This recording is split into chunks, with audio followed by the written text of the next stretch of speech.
So my name is Oriana Ides. I'm a field coach with the School Crisis Recovery and Renewal Project.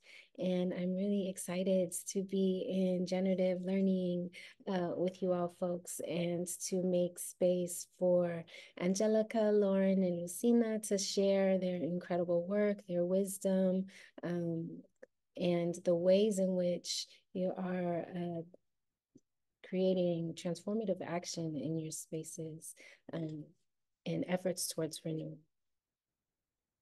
So as we're listening, folks will share in this order here. As we're listening, we really invite you to be in conversation with the content through the chat.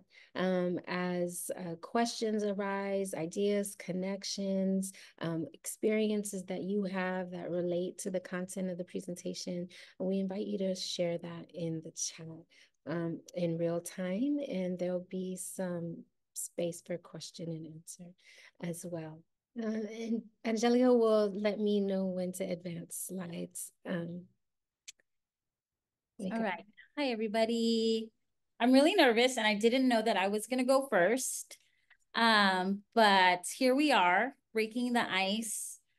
So many colleagues, former and current on here, so I'm really excited.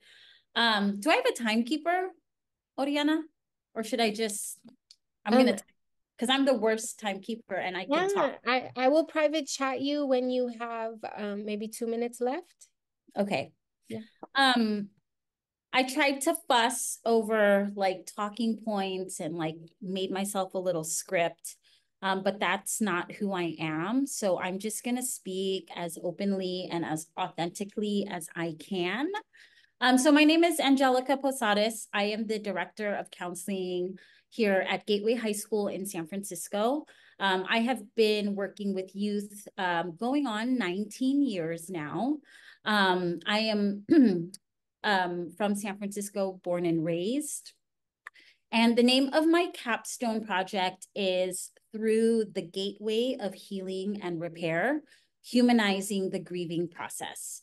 I did a play on words because I love alliterations and all the things that connect. And the name of my high school is Gateway. And when we think about the word gateway, we think about it as an opening, an entrance, a portal, and some place that you go through to achieve something. And in this case is how can we humanize the grieving process? And I have worked in many schools and have experienced many student deaths. But one of the reasons why I specifically chose to present on the grieving process is because we lost a student to a very tragic accident this school year, which ignited my passion for this capstone. And I know that there are a lot of folks in here who have been on the receiving end of student death or loss or loss in the community. And one of the things that I found myself doing over the years is making more transactional decisions around grief and loss and not so much the humanizing process. So I have a picture here. This is on the right-hand side. It's a tagging. So Alex was a tagger, among other things, and his tag name was Sear, S-E-A-R. And it is his personality and, oh, I did not know I was about to start crying. His personality and his actions are seared in our memory. So I thought it was really very coincidental and serendipitous that was his tag name. Okay, you can click on the next slide. So this is Alex. So student death is inevitable, whether we have been in this profession for however long, and if you've not experienced it, there's also been death in our school communities, whether it's parents, other staff members. And sometimes dealing with the aftermath can feel really, really overwhelming. And it can also, like I mentioned, feel really transactional. There's lots of things we need to check off the box, right? Do we send an email? Do we need to call another staff member? Do we need to call the student's best friend, right? Like there's a lot of things that fall under checking off the boxes when it comes to grieving and student support and staff support. And as somebody who is a school leader, it almost feels like I've got to get through this step in order to get to the next step, in order to get to the final step. And where do I process? Where do we process? Where do we grieve? And where do we just sit? So my guiding question is, in reflecting as a school community, leaders, staff, teachers, and students, in these moments of heaviness, what has helped in the process of individual and collective healing? And so this was my what. This was what helped me come up with some actionable items in response to grieving in a more humanizing way. You can go to the next slide.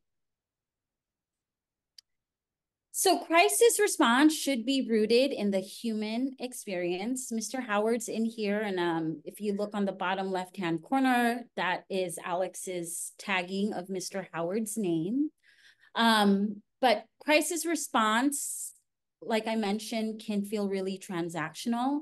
And if we go through this gateway of crisis response, right, 3 phases come to mind and how we should begin to respond in a more human way.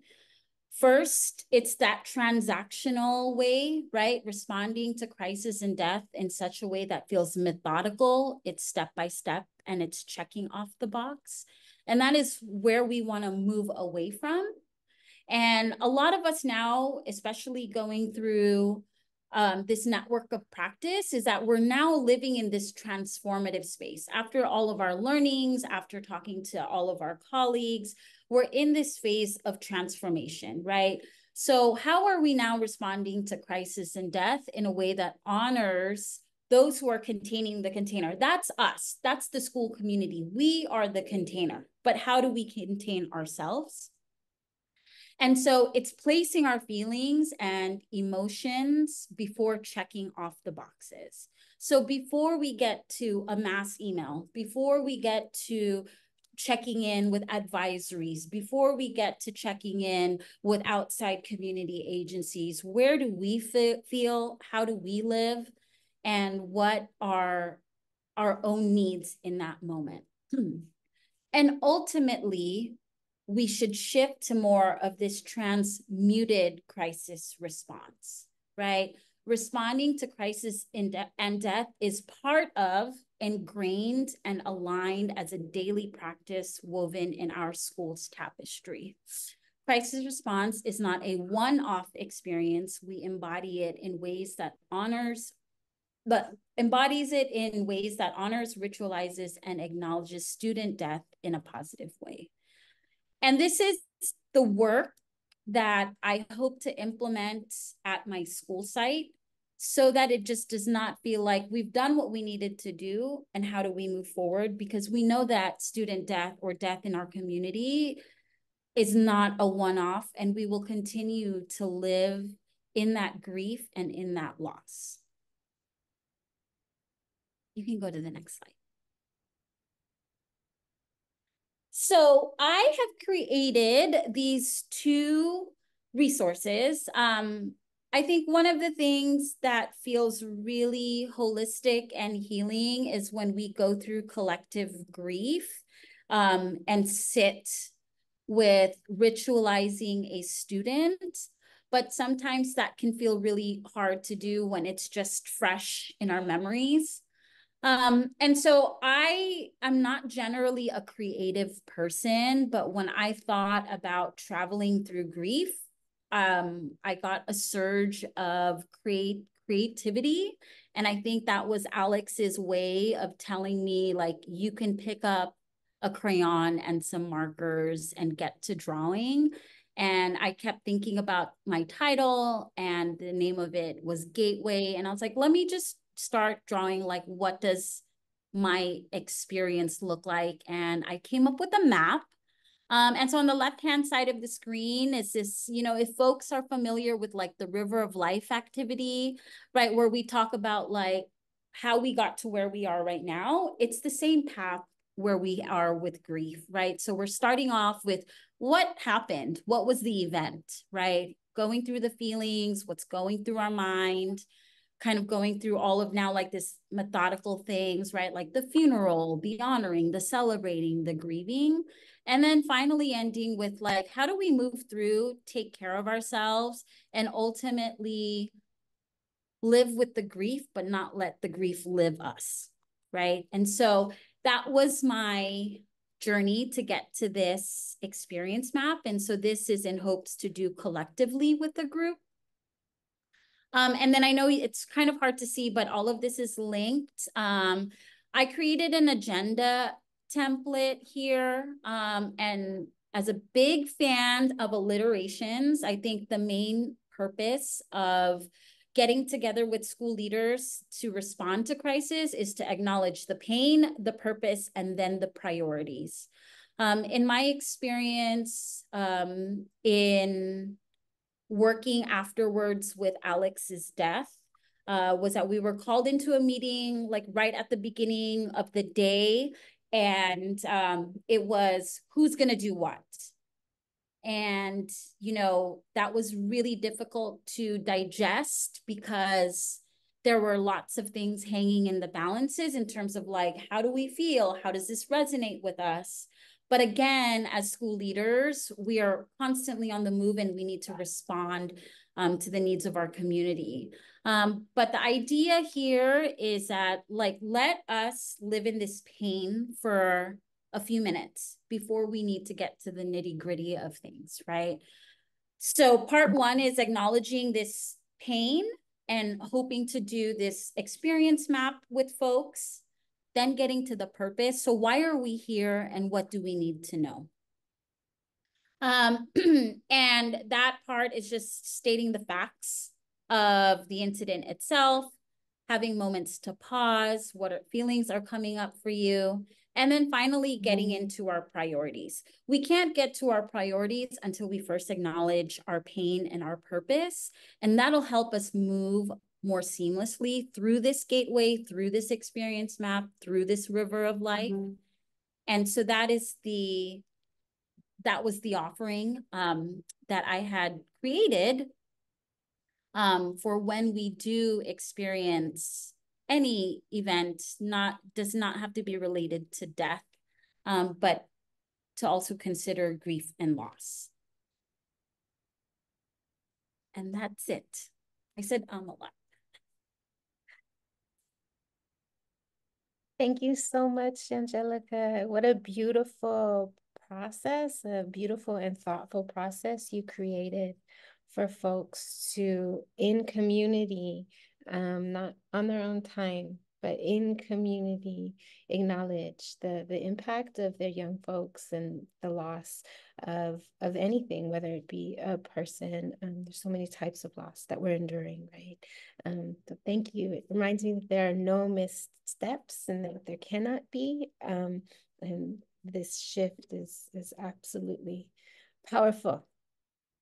I'm excited to hear how people use it in their school spaces.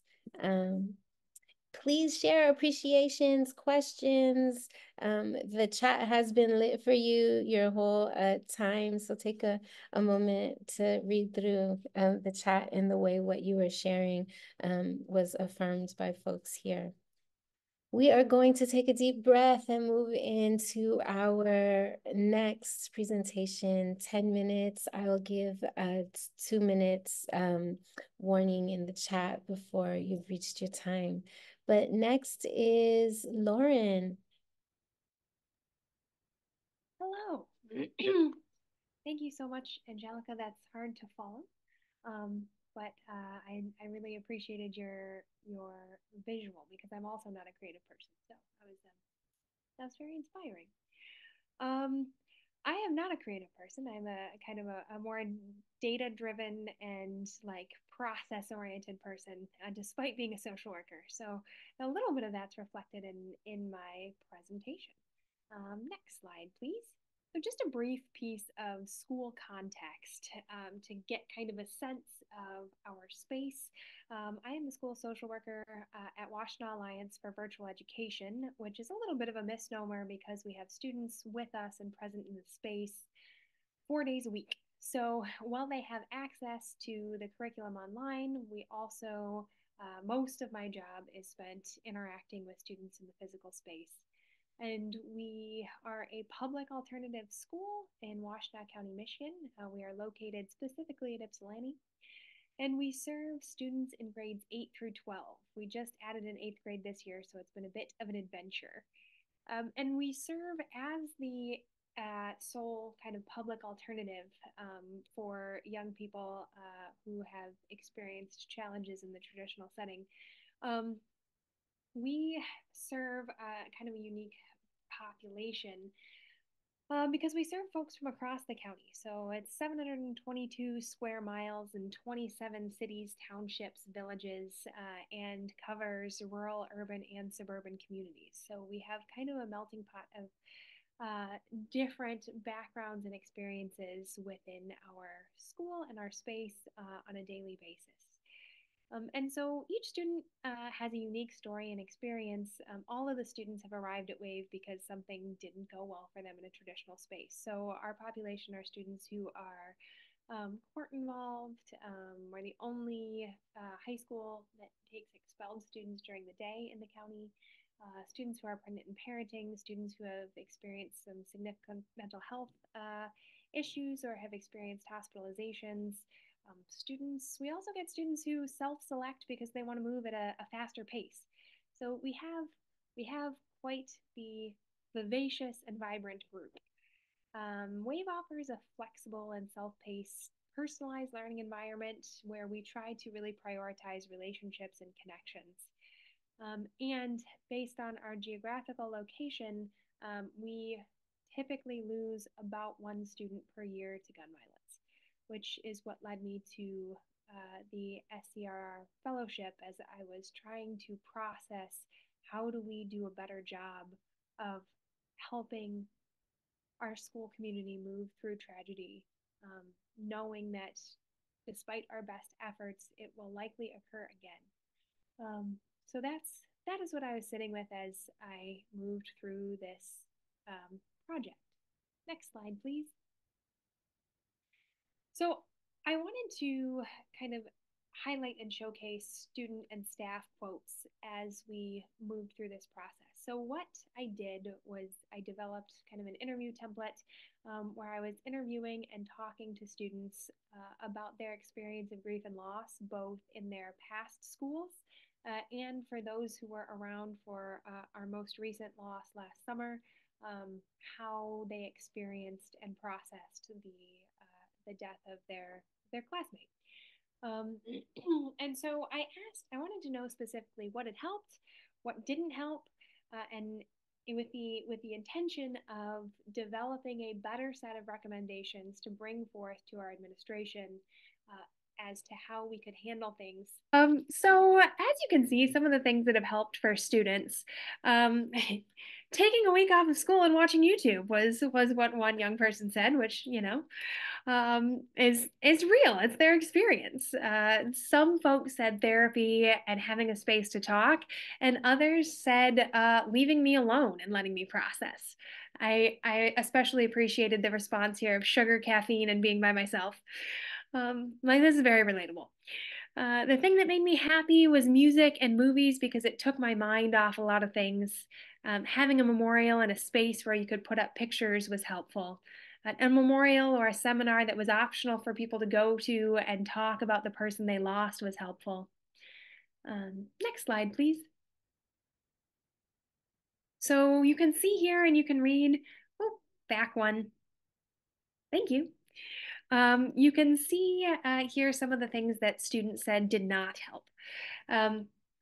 And so for context, we hadn't really done much, and it was very much a challenge for us to kind of navigate how we would respond to student death, because our students come from so many different geographic communities, that sometimes it can feel like a loss only impacts a very specific subset of our students, and navigating this space of how do we address a loss as the school community when it's really a critical loss to a specific community within the greater school space. So I'll read a few of these. I know you can also read them, and I want to move us through. Hiding, withdrawing, not talking about it wasn't helpful. I want to know people care, but I want to be able to tell people in my own time. Having to keep repeating myself that I'm in a bad place. A big email to everyone seems like not a great approach. It could come across as impersonal, and we wouldn't want an email to go out about us if we died. That was a theme that we heard a number of times. In addition to email, what email? Nobody reads their email. So there was both of these things that were held together. Next slide, please. So lessons from our student conversation, don't do a mass email. That was definitely an across the board. Folks were not loving that. In addition to being kind of impersonal and minimizing, it felt weird to share kind of intimate and heavy news in that format and so widely. It was also challenging to come up with recommendations because, as we know, response to grief and loss is really individual and personal, and what was helpful for one student was harmful to another. And so navigating that space as well of the both and, that grief and loss is unique to each person. As some of the folks that we talked to said, I hate it when people say, oh, I know exactly how you're feeling because my blank died. And students wanting to really have the own individual experience they were having acknowledged. Generally speaking, young people want to feel seen and have the loss acknowledged, but do not want to repeatedly retell their story. And invitations to an optional space to grieve and process are helpful, but mandating any one response has not been helpful for our young people previously. So that was also useful information moving forward. Next slide, please. I talked to the staff. I didn't get as much from the staff, as you can see, as from the students, but I did get some. So I thought that was worth bringing forward as well. And what has helped for the staff in the past was administration being supportive of staff who need time to process. And other folks wanted really structured procedures on what to do next, and having clarity and concrete steps to eliminate some of their own feelings of uncertainty of how do I approach this? What do I say? What's appropriate? I don't know. Offering time for staff to share feelings of grief, and talking to mental health staff before planning a response, which has not really happened in the past. And so that was another thing that staff asked for was, could we have a more intentional response to some of these events and tragedies? Next slide, please. What hasn't helped, a lack of guidance and clarity on what to say to students, being told not to talk about it, dismissal, outside perspectives, not interested in hearing a quote unquote objective perspective. Don't act like business as usual is something that I heard echoed in Angelica, what Angelica was saying about kind of the moving straight to the check mark of, okay, I checked off the list, the next step, moving forward, business as usual, back to integration. And that's something that we have certainly fallen into in our space at my school is this moving into the, okay, next, and process that now, moving forward. And so immediately going directly into planned professional development was another thing that has happened that was challenging. Next slide, please. So lessons from the staff, providing more guidance on what to say and how to say it. Don't rush to return to business as usual, and provide ample, optional, collective time to share. And finally, the recommendations that I will be presenting to our administration as to how we can be more informed and aware of our response moving forward. Don't send a whole school communication regarding the death of a student, although resource sharing is okay.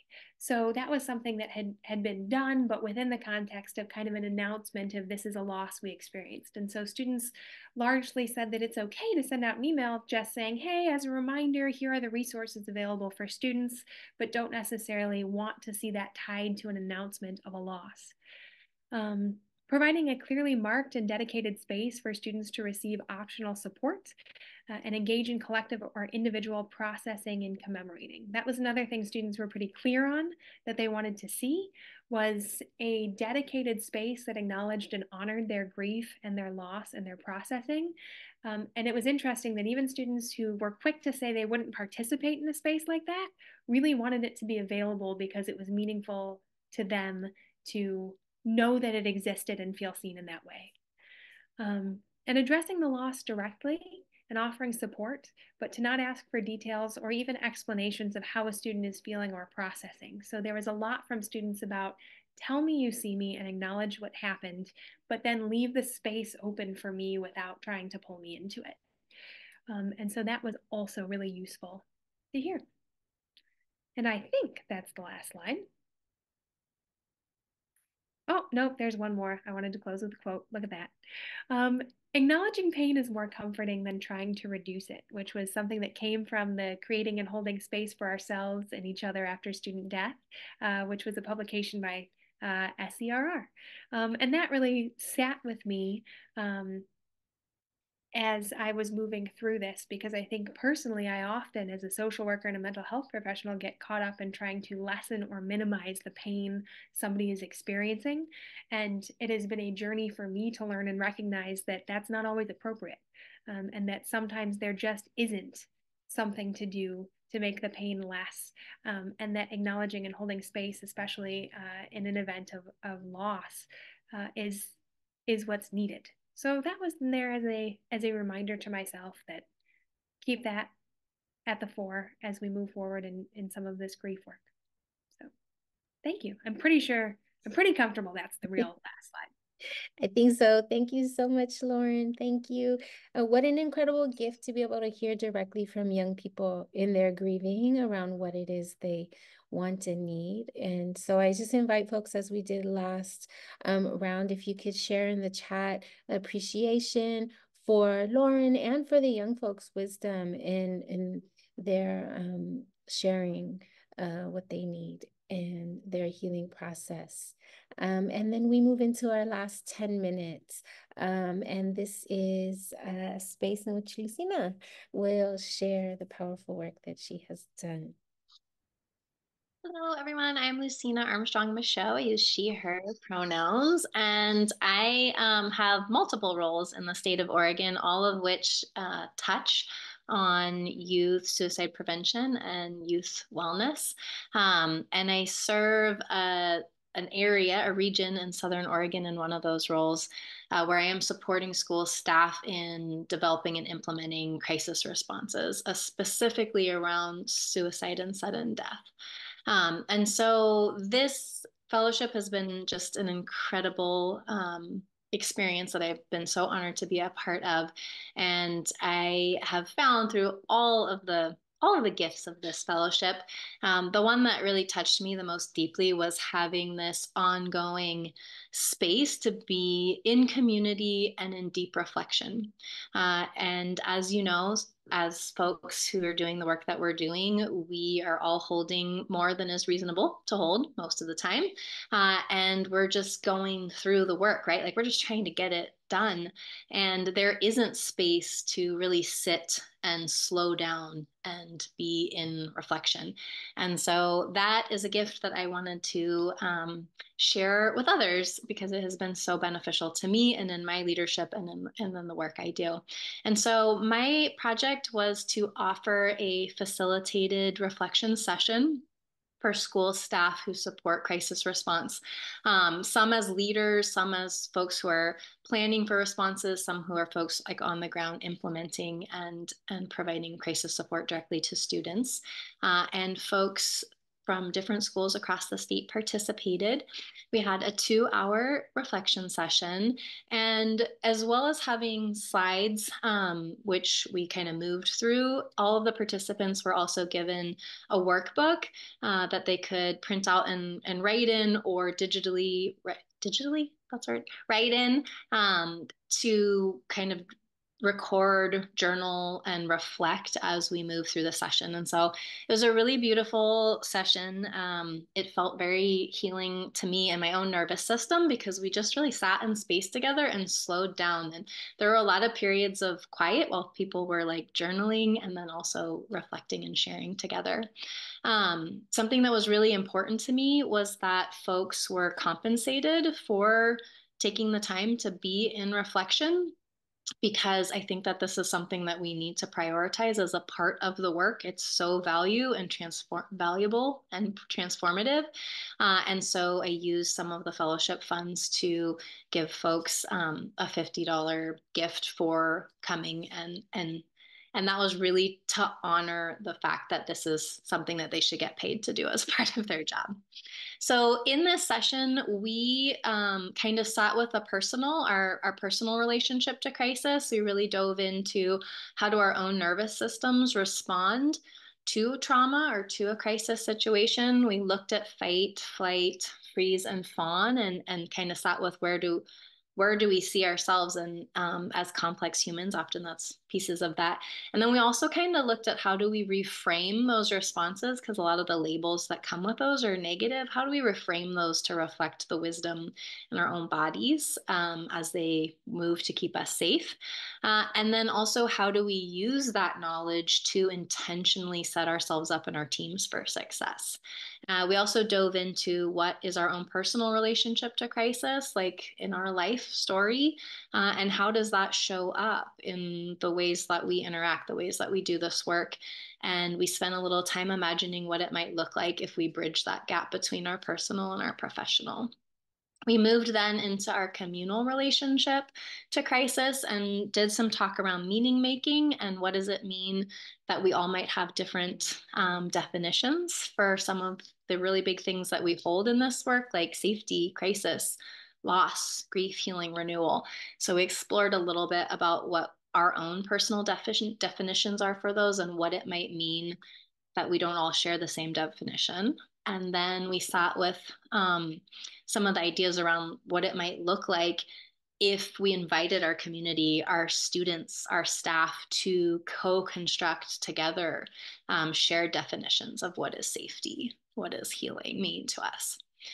And then we talked about whose hurt matters, where we addressed equity, equality, and intersectionality, and really taking time to reflect and dig into when we look at our plans, when we look at the ways we've responded, how has some hurt mattered and some not? Who has not been included? What opportunities have been missed? And really, what does intersectionality and crisis response look like? So that was the session. You can change slides. And one of the questions in the follow-up survey was, in what ways might you evolve or adapt your practices based on what you learned in the session? And it was really powerful to see how folks really felt the gift of having the space to reflect. So some of the things that were a common thread, getting to know what safety means to the team and knowing how to show up for different people. So leaning into that meaning making, like what, if we're all trying to create safety, are we even trying to create the same thing? Like what does that mean to us? And what does that mean to our students? And how do we show up for different people in our community who might have different experiences, different cultural backgrounds, and different definitions of what safety means and what it might mean to heal. Understanding of how my nervous system plays a role in how I respond, that was a very common theme that most folks were kind of like, oh, wow, I've never thought about how my nervous system responds. Like we know about fight, flight, freeze, right? Some folks are like, we didn't even know about fawn. But like, how am I responding and how might that impact the ways I lead, I engage with my team? How might it impact the way that I envision what a crisis response should look like? And how might I be more intentional with that information as I interact with my team, as we support each other. So that was really powerful for folks. Reflect on whose hurt matters. I want everyone to feel like their hurt and loss matters and may need to do a better job ensuring that happens. That was really eye-opening for folks. That question of like whose hurt matters it hits hard because of course all the folks who show up here want, like, we're here for students, right? We love young people. We want them to feel like they matter. They do matter to us, and to really reflect on, hey, the way that we're doing this might not actually be honoring everyone's hurt is intense. And we kind of sat with, what does that feel like to our bodies when we think about it? And then what does that mean moving forward for our teams? And then I'm a part of a team that created our updated crisis response manual. I believe incorporating materials around reflection is really valuable. I feel like we've left a lot of things incomplete by not coming back around after a crisis and giving space for people to reflect. We respond, we debrief, but we don't follow up with people in a meaningful way. And that was another common theme. Oftentimes, folks have a crisis response plan. We do those immediate initial steps. We do debrief, but what we don't make space for and what we don't integrate into our ongoing practices, and I love how Angelica said transmute, how we don't make it a part of how we are in community together, that we have that time to reflect, that we pause and say, how can we do this different? What went well? What didn't go well? How did my body feel during it? And how are we going to evolve and grow together? You can change the sides. And then finally, just kind of the takeaways from this that I can offer up to others is that we need to make time for reflection as a part of the work. Like, that is such a valuable part of the work. We can't continue to grow and evolve and adapt and learn from our staff and our students if we don't take that time to slow down, to tune into our own bodies, our own nervous systems, our own hearts, and reflect on how it is going, how it felt, and then ask these really big uncomfortable questions, like, who are we showing up for and who are we not? And so that time is critical to doing this work well. We need to make space for it, and we need to pay people for it. It shouldn't be something that they have to do extra as an add-on. It should be a part of what we consider their roles to be. Invite individuals and teams to intentionally tend to their nervous systems. That is something that is powerful, and folks were really like, oh, wow, that is something I had never thought about or had space to do. And when we lean into doing that and we start thinking about how we all resonate and how we're in crisis together, how we are co-resonating, that becomes really important. And just some aha moments of like, hey, you know what? I really go into like just taking control and taking charge. That's my response to trauma. And I want to be actually more collaborative. So saying to a teammate, like, hey, when you see me really like going into that take charge mode, will you just like put your hand on my shoulder? And that's going to help remind me I want to step back and be more collaborative. And that's honoring like my nervous system, right? It's not shaming it, because I know that that is how I'm going to feel safe and I want to make safety, but being intentional with that knowledge. Next is to build from a foundation of intersectionality and equity. I want to say that in my own reflections on how this went, the big like, oh, I really wish I had done that differently moment was that folks wanted more time. It's so funny because I was like, I'm going to do this 2-hour session. And I got all the feedback like, maybe just an hour and a half. People don't have 2 hours.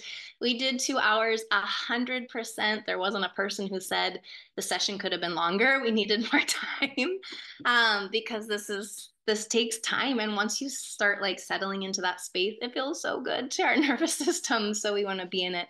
And so because of that, I had set up that whose hurt matters towards the end. And that left us very little time to really sit with and dig into that intersectionality piece.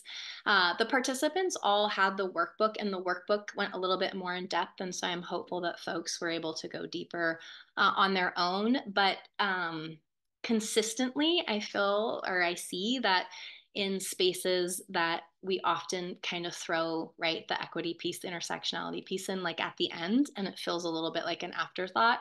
And I felt really sad that that had a little bit of that feeling to it. So moving forward, if I was to do this again, I would absolutely center that right from the start.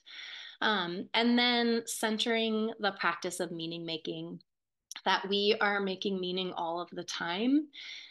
We are humans. That's what we're designed to do. And so when there is a crisis or an event or a trauma, we're all making meaning, and we're all working towards developing, right, these ideas of health and safety in our communities. And if we aren't practicing like understanding our own meaning and then coming together communally to create that meaning together, then we're just really missing an opportunity to deepen the sense of community and connection, and to really meet the needs of our whole community, staff and students and partners and leaders. And so really that invitation to explore what does it mean to center that in our crisis work. And then I just, again, want to say I have such deep gratitude to the folks at SCRR for the amazing work they do, and then the leadership and the fellows who were all part of this, and then the staff who joined and participated in the session, because it was absolutely a gift to me to get to be a part of it. So thank you. And then for all of you who showed up today to hear this, I'm feeling such gratitude. So thank you all.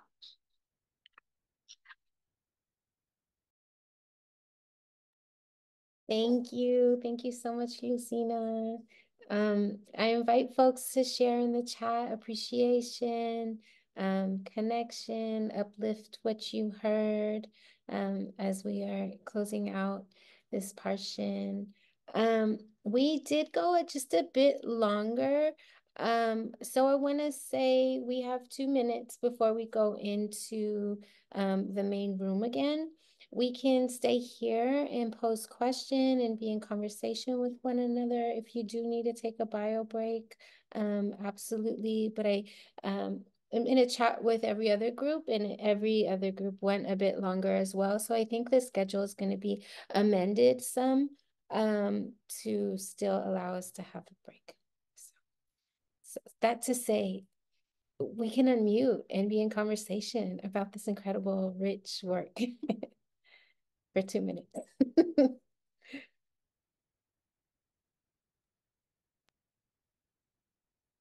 What are y'all sitting with? I'm just thinking about how brave everyone is to engage in the work and share it and just help us as a group kind of take on brave spaces and make a difference. So just feeling like the work was really excellent from every presenter. It was really fun to be able to listen. What I have noticed with students in grief counseling that they say they don't like repeating it, but it's funny when they get in the huddle with each other. So when other students come to the room, wherever the grief room is, they don't mind repeating the story over again. They like to get in the huddle and talk about what happened and who did it, and all the details and who's posting what, and the live videos of everything that happened, especially if it's a tragic like shooting or whatever. They don't mind repeating it. They don't mind resharing it, reliving it, who was there, who was the cause of it, who's retaliating, like all of that. They will do that all day from the time I go into it till they have exhausted their time in there. So to say, like, to us as adults that we don't want to repeat it, but they will repeat it to each other. And I guess that's part of their way of coping with it, or even just finding out more information to process what happened. Yeah, and I wonder the element of power and control, right? Where they get to dialogue with their peers on their own terms, as opposed to an adult creating the container for them. I think in just a moment, we're going to be teleported back to the main room. And if not, I think we go there on our own. But I thank you all so much, Angelica, Lucina, Lauren. Thank you for sharing. Oh, we have 1 minute. Thank you. Yeah, Vivek. No, I said thank you. And Lucina, I appreciated the intersectionality, the importance of regrouping or coming back together to follow up after crisis response. That's always the missing piece. And there's also a lot of interconnection. I wish all three of your works could be converged and followed as a best practice model. Yeah. Yes. Thank you. That's a great idea. All right, I'll see you all in the main room, and thank you so much.